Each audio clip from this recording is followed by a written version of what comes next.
السلام عليكم ورحمة الله وبركاته. بسم الله والصلاة والسلام على رسول الله صلى الله عليه وسلم. يقول الله عز وجل: فإذا أفضتم من عرفات فاذكروا الله عند المشعر الحرام واذكروه كما هداكم وإن كنتم من قبله لمن الضالين ثم أفيضوا من حيث أفاض الناس واستغفروا الله إن الله غفور رحيم. ويقول الرسول صلى الله عليه وسلم: خير ما قلت أنا والنبيين من قبلي لا إله إلا الله. فالذكر الله سبحانه وتعالى حثنا على الذكر، ويقول الله جل وعلا: فاذكروني أذكركم واشكروا لي ولا تكفرون. فالله سبحانه وتعالى يحثنا على ذكر، لأنه الذكر هو العبادة كما قال رسول الله صلى الله عليه وسلم. فالذكر ده ألا بذكر الله تطمئن القلوب، فالذكر ده هو العبادة. فيعني العبد لما يكون في طريق، في عمل، في وقت فراغه، في أي وقت، يذكر الله سبحانه وتعالى بأقل الأشياء.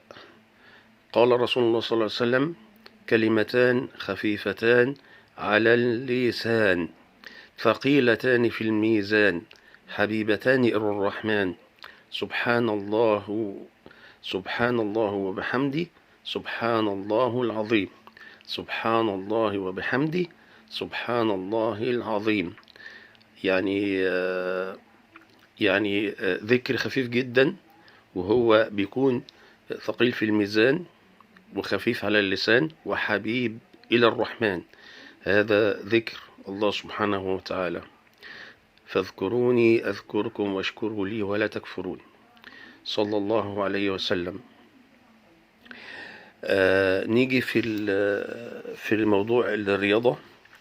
كان في بالأمس مباراة بين الإسماعيلي وأسوان. المباراة دي انتهت بالتعادل الإيجابي 1-1. فالإسماعيلي مش عارف ليه مش عايز يفوق من الكبوة اللي هو فيها، رغم ان الإسماعيلي يعني برازيل مصر وفريق جميل جدا ولعبه جميل جدا، يعني توارثونا الحرفنة والمهارات وكده. فمش عارف ليه مش عايز يفيق من اللي هو فيه. نأمل ان الإسماعيلي، لأنه من الفرق الشعبية الكبيرة واحنا بنقدره ونحترمه ونحترم جمهوره، فنأمل ان هو يفوق من اللي هو فيه ويستعيد رونقه ويستعيد شعبيته ويستعيد ترتيبه في الدوري بدل ما يهبط. لان بصراحة يعني هبوط الإسماعيلي بصراحة حاجة تزعل، يعني خاصة الإسماعيلي برغم المشاكل اللي بيعملوها الجماهير بتاعته معانا ومع الأهلي وكده، بس بصراحة بنزعل عليه لأن الإسماعيلي من الفرق اللي بنقدرها ونحترمها. الحاجة التانية إن النهاردة كان ماتش النادي الأهلي، النادي العريق، النادي العظيم، مع فريق البنك الأهلي، الفريق برضو المحترم والقوي وعنده لعيبة محترمين جدا.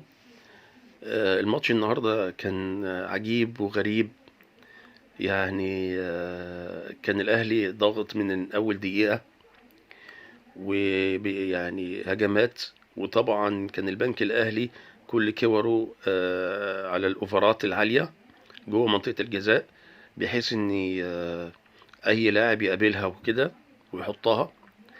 فما كانش قليل جدا الكور اللي على الجناب بالنسبة للبنك الأهلي، كان بيعتمد على الأوفرات العالية. والأهلي كان ضاغط من أول دقيقة، بس أشياء غريبة جدا بتحصل من محمد شريف واحنا مش كناش متعودين عليها، وهو مش عارف امتى هيفوق محمد شريف من اللي بيحصل له دون، لان اصلا مهاجم وكويس ومستواه حلو وبنحترمه وبنقدره وبنحبه، بس احنا برضو بنزعل على مستواه، يعني ان اصلا يعني هدفين انفراد مؤكدين ان هم ييجوا يضيعهم، فأمر صعب. ونتمنى إن هو يستعيد مستواه تاني ويفرحنا ويهدف، لأن هدف محمد شريف بصراحة بيكون ليه طعم تاني يعني عندنا يعني. ونأمل إن هو يكون كويس إن شاء الله بإذن الله، على أساس إن هو المهاجم الأساسي لفريق النادي الأهلي. الحاجة التانية إن بصراحة معلول يعني بيثبت من وقت للتاني إن هو بصراحة صفقة كانت جميلة جدا، من ضمن الصفقات اللي جات للأهلي واستفدنا منه في الأسيستات والأجوان اللي بيجيبها. بصراحة يعني بصراحة يعني محترم ولاعيب كويس جدا ومؤثر. فالكورة من ضربة حرة مباشرة يعني محطوطة في المقص على شمال أبو جبل.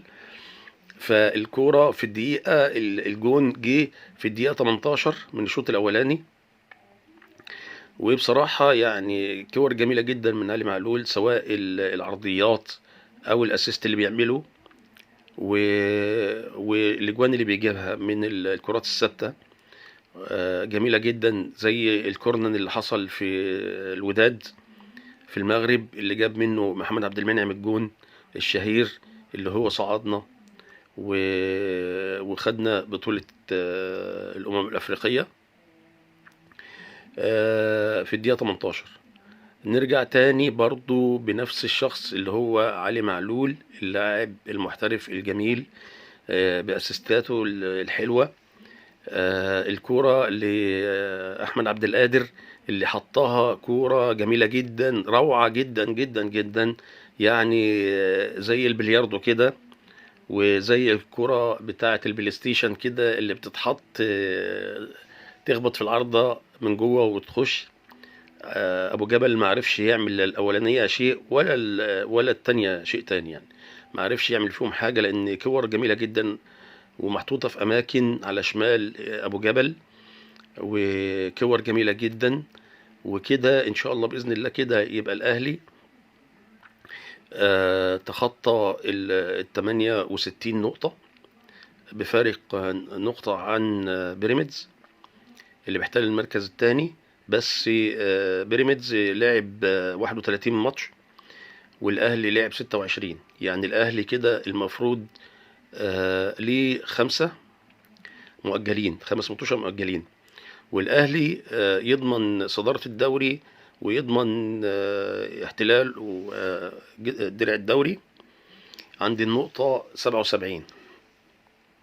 هو بيراميدز اصلا حتى لو غلب المطوشة الباقية اللي هم يعتبروا 3 مطوشة يعني اخره يوصل للنقطة 77 وهيقف، لان خلاص يعني. اما الاهلي فلسه كده يبقى المفروض فاضل له حوالي 8 مطوشة، هو محتاج بس منهم 3 يعني يغلبهم. وطبعا احنا يعني برضو لو هو الاهلي فرط في ماتش تاني بعد حتى صدارته للدوري هنزعل، يعني هنزعل ليه؟ لان ما نحبش الاهلي يشوفه بيتغلب ولا حتى بيتعادل، لان بالنسبه التعادل بالنسبه لنا تبقى هزيمه يعني. فنامل في اللعيبه ان هم يفرحونا لحد اخر دقيقه في اخر ماتش، بحيث ان احنا نبقى مبسوطين جدا، لان الكلام ده بيفرحنا جدا. ونأمل